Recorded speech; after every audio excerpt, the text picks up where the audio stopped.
ಕೊಡಗು ಜಿಲ್ಲೆಯ ಕುಶಾಲನಗರ ತಾಲೂಕಿನ ಸಂಯುಕ್ತ ಪದವಿ ಪೂರ್ವ ಕಾಲೇಜು ಹಾಗೂ ಪ್ರೌಢಶಾಲೆ ಹೆಬ್ಬಾಲೆಯಲ್ಲಿ 8ನೇ ತರಗತಿ ವಿದ್ಯಾರ್ಥಿಗಳಿಗೆ ಉಚಿತ ನೋಟ್ಬುಕ್ ಹಾಗೂ ಶಾಲಾ ಬ್ಯಾಗ್ಗಳನ್ನು ವಿತರಿಸುವ ಕಾರ್ಯಕ್ರಮವನ್ನು ಅತ್ಯಂತ ಅರ್ಥಪೂರ್ಣವಾಗಿ ಆಚರಿಸಲಾಯಿತು.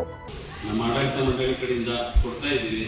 ಮತ್ತೆ ಹಾಗೆ ಟ್ರ್ಯಾಕ್ ಸೂಟು, ಯೂನಿಫಾರ್ಮು, ಪ್ರತಿಯೊಂದು ನೋಟ್ಬುಕ್ ಏನೇ ಇದ್ರು 8ನೇ ಕ್ಲಾಸು, 9ನೇ ಕ್ಲಾಸು, 10ನೇ ಕ್ಲಾಸ್ ಮಕ್ಕಳಿಗೆ ಏನೇ ಇದ್ರು ಮತ್ತೆ ಪ್ರಾಧ್ಯಾಪಕರೇ, ಮಕ್ಕಳೇ, ಎಲ್ಲರಿಗೂ ನಮಸ್ಕಾರ. ಮೊದಲನೇದಾಗಿ ಅಭಿನಂದನೆ ತಿಳಿಸ್ಬೇಕು ಅಂತ ಹೇಳಿದ್ರೆ ನಮ್ಮ ಶಿಕ್ಷಕರ ವರ್ಗದವರಿಗೆ. ಮಕ್ಕಳು ಈ ಸಲ 100% ರಿಸಲ್ಟ್ ಕೊಟ್ಟಿದ್ದಾರೆ. ತುಂಬಾ ವರ್ಷಗಳ ನಂತರ ಈ ಸಲ 100% ರಿಸಲ್ಟ್ ಕೊಟ್ಟಿದ್ದಾರೆ. ದಯವಿಟ್ಟು ನಮ್ಮ ಪ್ರಾಧ್ಯಾಪಕ, ನಮ್ಮ ಹೈಸ್ಕೂಲ್ ಟೀಚರ್ಸ್ ಏನಿದ್ದಾರೆ ಅವ್ರನ್ನ ದೊಡ್ಡ ಚಪ್ಪಾಳೆದಲ್ಲಿ ಮಕ್ಕಳು ಇವತ್ತು ಆಕ್ಚುಲಿ ನಾನು ಅನ್ಕೊಂಡಿದ್ದೇನೆಂದ್ರೆ 8th ಮಕ್ಕಳಿಗೆ ಬರೀ ಹೆಣ್ಮಕ್ಳಿಗೆ ಒಂದು ಬ್ಯಾಗ್ ಕೊಡುವಂತ ತೀರ್ಮಾನ ತಗೊಂಡಿದ್ದೆ ಮಕ್ಕಳೇ. ಸೊ ಅಷ್ಟರಲ್ಲಿ ಗಂಡು ಮಕ್ಕಳು ಏನ್ ಮಾಡಿದ್ದಾರೆ ಸರ್ ಅಂತ ಹೇಳಿ ನಮ್ಮ ಮನೆಯವರೇ ಹೇಳಿದ್ರು, ಶ್ರೀಮತಿ ಅವರು, ನೀವು ಗಂಡು ಮಕ್ಳಿಗೆ ಕೊಟ್ಟರೆ ಗಂಡು ಮಕ್ಳು ಏನ್ ಮಾಡಿದ್ದಾರೆ ಅಂತ ಹೇಳಿದ್ರು. ಸೊ ಆಯ್ತು ಬಿಡಮ್ಮ ಅಂತ ಹೇಳಿ ಅದೊಂದು ಚರ್ಚೆ ಆಯ್ತು. ಸೊ ಚರ್ಚೆ ಆದಾಗ ನಾವು ಒಂದೆರಡು ಕಡೆ ನಮ್ಮ ಸಹಪಾಠಿಗಳು ಇದೇ ಶಾಲೆಯಲ್ಲಿ ಓದಿದ್ದು 91 ಬ್ಯಾಚ್ ಅಲ್ಲಿ ನಮ್ದು SSLC. ಸೊ ಅವ್ರದ್ದು ಚರ್ಚೆ ಮಾಡಿದಾಗ ಆಯ್ತು ಕೊಡುವ ಬಿಡಿ ಅಂತ ಹೇಳಿ ಎಲ್ಲ ಮಕ್ಕಳಿಗೂ ಒಂದು ಬ್ಯಾಗ್ ಕೊಡೋದು ವ್ಯವಸ್ಥೆ ಆಯ್ತು. ಒಂದು ಒಳ್ಳೆ ಬ್ಯಾಗ್ ಕೊಡಲೇಬೇಕು ಅಂತ ಹೇಳಿ ಆಯ್ತು. ತದನಂತರ ಇವತ್ತು ನೋಟ್ಬುಕ್ ನಾವು ಏನು ಕೊಡ್ತಾ ಇದ್ದೀವಿ ಅದರ ಕ್ರೆಡಿಟ್ ಯಾರು ಸೇರ್ಬೇಕು ಅಂತ ನಮ್ಮ ವೆಂಕಟ ನಾಯಕ್ ಸರ್ ಸೇರ್ಬೇಕು. ಕಾರಣ ಮೊನ್ನೆ ನಾನು ಕಾಲ್ ಮಾಡಿದ್ದು ಅಷ್ಟೇ, ಸರ್ 8 ಮಕ್ಕಳಿಗೆ ಏನಾದ್ರು ಒಂದು ನೋಟ್ಬುಕ್ ಕೊಡ್ಬೋದಾ ಸರ್ ಅಂತ ಹೇಳಿ. ಸರಿ ಸರ್ ಅಂತ ಹೇಳಿ ನಾನು ಇಮಿಡಿಯೇಟ್ ಆಗಿ ನನ್ನ ಸ್ನೇಹಿತ ಇದೇ ಶಾಲೆಗೆ ಓದೋರು, ಅವನು MSc ಗೋಲ್ಡ್ ಮೆಡಲಿಸ್ಟ್, ಅವನ ಹತ್ರ ಒಂದು ಚರ್ಚೆ ಮಾಡಿದಾಗ ಆಯ್ತು ಪುಟ್ಟೇಗೌಡ ಖಂಡಿತ ಕೊಡೋಣ ಅಂತ ಹೇಳಿದ್ರು. ಹಾಗೆ ನಮ್ಮ ಹೆಬ್ಬಾಲೆ ಗ್ರಾಮದವರೇ ದೀಪಕ್ ಅಂತ ಹೇಳಿ, ಅವರು ರೈಲ್ವೆ ಡಿಪಾರ್ಟ್ಮೆಂಟ್ ಅಲ್ಲಿ ಇಂಜಿನಿಯರ್ ಆಗಿದ್ದಾರೆ, ಅವರು ನಮ್ಮ ಕ್ಲಾಸ್ಮೇಟ್, ಅವರು ಒಪ್ಕೊಂಡು. ಸೊ ಜೊತೆಗೆ ನಮ್ಮ ಮಂಗಳ ಅಂತ ಹೇಳಿ, ಅವರು ಈ ಶಾಲೆ ಬಗ್ಗೆ ತುಂಬಾ ಅಭಿಮಾನ ಇದೆ. ಮತ್ತೆ ನಾವು ಹೈಸ್ಕೂಲ್ ಓದ್ಬೇಕಾದ್ರೆ ಒಳ್ಳೆ ಫುಟ್ಬಾಲ್ ಪ್ಲೇಯರ್ ಆಗಿದ್ರು. ಇವತ್ತು ಸಹ ನಾವು ನಮ್ಮ ಟೀಮ್ ಹೇಗಿದೆ ಅಂತ ಹೇಳಿದ್ರೆ, ನಮ್ಮ ಬ್ಯಾಚ್ ಹೇಗಿದೆ ಅಂತ ಹೇಳಿದ್ರೆ ಮಕ್ಕಳು ಒಂದೇ ತಾಯಿ ಮಕ್ಕಳೇ ಇದೀವಿ ಇವಾಗ ಅಷ್ಟೇನೆ. ಸೊ ಒಂದು ಖುಷಿ ವಿಚಾರ ಅಂತ ಹೇಳಿದ್ರೆ ಇವತ್ತು 8 ಮಕ್ಕಳಿಗೆ ಮತ್ತೆ 8 ಮಕ್ಕಳಿಗೆ ಬ್ಯಾಗ್ ಮತ್ತೆ ನೋಟ್ಬುಕ್ ನಮ್ಮ ಸಹಪಾಠಿಗಳು, ನಾವು 91 ಬ್ಯಾಚ್ ಅಲ್ಲಿ ಏನ್ ಓದಿದ್ವಿ, ನಾನೊಬ್ಬ ಜೊತೆಗೆ ಮಂಗಳ, ಜೊತೆಗೆ ದೀಪಕ್ ಕೆ ಅಂತ ಹೇಳಿ, ಇನ್ನೊಬ್ರು ಕುಮಾರ್ ಅಂತ, ಅವ್ರ ಉಪಸ್ಥಿತಿ ಇಲ್ಲ, ಅವ್ರು ನೆಕ್ಸ್ಟ್ ಬರ್ತಾರೆ, ಅವ್ರು ಸಿಂಗಾಪುರದಲ್ಲಿ ಇದ್ದಾರೆ. ಅವರು ನಮ್ಮ ಮೂಲತಃ ಇಲ್ಲಿ ಕಡಿಮೆ ಹೊಸಹಳ್ಳಿಯವರು.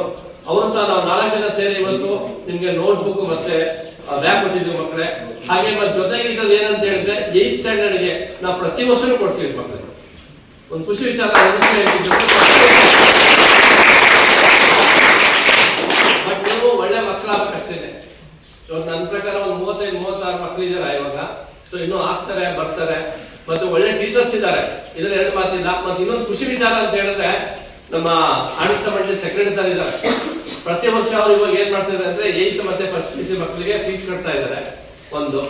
ಮತ್ತೆ ಈ ಕಾರ್ಯಕ್ರಮಕ್ಕೆ ನಮ್ಮ ಸಹಪಾಠಿ ಆದ ಮಂಗಳ ಇದ್ದಾರೆ, ಅವರ ಪತಿಯವರು ಸುಂದರ್ ಸರ್ ಅವರು. ನಿಜವಾಗ್ಲೂ ಅವ್ರು ನೋಡಿದ್ರೆ ಒಟ್ಟಲ್ಲೇ ಇರ್ಬೇಕು ಅನ್ಸುತ್ತೆ. ನೋಡಿ ಮಿಲಿಟರಿ ಇದ್ಬಂದು ಅವ್ರು ಎಷ್ಟು ಪೀಸ್ಫುಲ್ ಆಗಿದ್ದಾರೆ. ಇವತ್ತು ಮಕ್ಕಳಿಗೆ ಕೈ ಎತ್ತಿ ಮುಗಿಸ್ತಾ ಇದ್ರು ಅವರು ಮಕ್ಕಳೇ. ನಿಜವಾಗ್ಲೂ ಅವ್ರ ಮಕ್ಕಳು ನಿಜವಾಗ್ಲೂ ಒಳ್ಳೆ ಅಫಿಷಿಯಲ್ ಇದ್ದಾರೆ, ಇಬ್ರು ಇಂಜಿನಿಯರ್ ಆಗಿದ್ದಾರೆ. ಅವ್ರು ನಮ್ಗೆ ಈ ಕಾರ್ಯಕ್ರಮ ಬಂದಿದ್ದು ತುಂಬಾ ಸಂತೋಷ ಆಯ್ತು. ಹಾಗೆ ನಮ್ಮ ದೀಪಕ್ ಅವರ ತಮ್ಮ ಸೂರಜ್ ಅಂತ ಹೇಳಿ ಅವರಿಗೆ ಕಾರ್ಯಕ್ರಮ ಬಂದಿದ್ದಾರೆ. ಅವ್ರಿಗೂ ಸಹ ನಾನು ಇನ್ನೊಂದ್ಸರಿ ಇಬ್ರಿಗೂ ನನ್ನ ಕಡೆಯಿಂದ ಮತ್ತೆ ಎಲ್ಲರ ಕಡೆಯಿಂದ ಧನ್ಯವಾದಗಳನ್ನ ಹೇಳಲಿಕ್ಕೆ ಇಷ್ಟಪಡ್ತೇನೆ ಮತ್ತು ಸ್ವಾಗತ ಕೊಡ್ತೇನೆ. ಮಾತಾಡ್ತೇನೆ ಮಕ್ಕಳೇ, ನಿಮ್ಗೆ ಏನೇ ಸಮಸ್ಯೆ ಇದ್ರು ಹೇಳಿ. ಥ್ಯಾಂಕ್ ಯು, ಧನ್ಯವಾದ.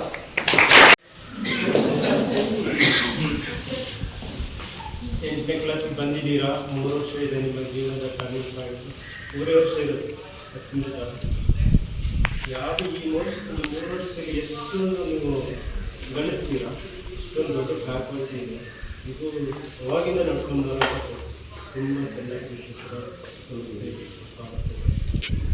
ಅವಾಗೆಲ್ಲ ನಾವು ಇಲ್ಲಿ ನಡ್ಕೊಂಡು ಹೋಗ್ತಿದ್ದೀವಿ ಅಡ್ವಾಂಟೇಜ್ ಸ್ಕೂಲ್ಗೆ.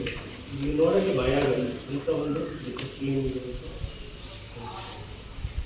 ಈಗ ಪಾಸ್ 8ನೇ ಕ್ಲಾಸಿಂದ 9ನೇ ಕ್ಲಾಸಿಗೆ ಪಾಸ್ ಆಗೋದು ಇಂಪಾರ್ಟೆಂಟ್ ಅಲ್ಲ, ಪಾಸ್ ಎಲ್ಲರೂ ಹೋಗ್ತಾರೆ, ರ್ಯಾಂಕ್ ಏನು ಟೀಚರ್ಸ್ ಪಾಠ ಹೇಳಿಕೊಡ್ತಾರೆ, ಏನು ಹೇಳ್ಕೊಡ್ತಿದ್ದಾರೆ, ಏನು ಮಾಡಬೇಕು ಅಂದರೆ ಮೈಂಡಲ್ಲಿ ಬಂದ್ಬಿಟ್ಟು ರ್ಯಾಂಕ್ ಬರಬೇಕು. ಕರ್ನಾಟಕ ರ್ಯಾಂಕ್ ಬರಬೇಕು. ಇಂಜಿನಿಯರ್ ಡಾಕ್ಟರ್ ಮಾಡೋದಲ್ಲ, IAS, IPS, UPS exam attend ಮಾಡಿ ನೀಟು ಕಾಗಡಿಕೆ CET ಅದೆಲ್ಲ ನಿಮಗೆಲ್ಲ ಗೊತ್ತಿದೆ. ಮೊಬೈಲ್ ನೋಡೋದು ಕಮ್ಮಿ ಮಾಡಿ, ಗೂಗಲ್ ಬೇಕೇ ಬೇಕು. ಮತ್ತು ಎಜುಕೇಷನಿಗೆ ಜಾಸ್ತಿ ಯೂಸ್ ಮಾಡೋಕ್ಕೆ ಹೋಗಬೇಡಿ. ದಯವಿಟ್ಟು ಮೊಬೈಲ್ ಕಂಟ್ರೋಲ್ ಮಾಡಿ. ನಿಮ್ಮ ಅಪ್ಪ ಅಮ್ಮ ತಂದೆ ತಾಯಿ ತುಂಬ ಆಸೆ ಇಟ್ಕೊಂಡು